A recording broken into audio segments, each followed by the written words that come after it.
পৃথিবীর সবচেয়ে বড় অপরাধ আল্লাহর সাথে শিরিক করা। তারপরে হুকুকুল ওয়ালিদাইন, পিতামাতার অবাধ্য হওয়া। কতটুকু অবাধ্য? পারবো না, করবো না, এখন না, উফ, এইটা পর্যন্ত অবাধ্যতা।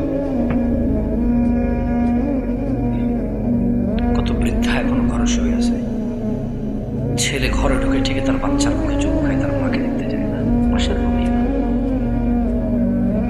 কত বৃদ্ধ এখনো আজকে এখানে আসতে পারেনি। ছেলে চাইলে তার বাপকে কোলে করে নিয়ে আসতে পারত, খুব শৌখিন ছিল, খুব হাঁটত, এমন কোনো ওয়াজ মাহফিল ছিল না যেহেতু না। পায়ের ব্যথা আসতে পারেনি, ছেলে বিরক্ত হবে, রিক্সায় করে নিয়ে আসতে পারেনি। রিক্সা চালায়, তার নিজেরই 4টা সন্তান,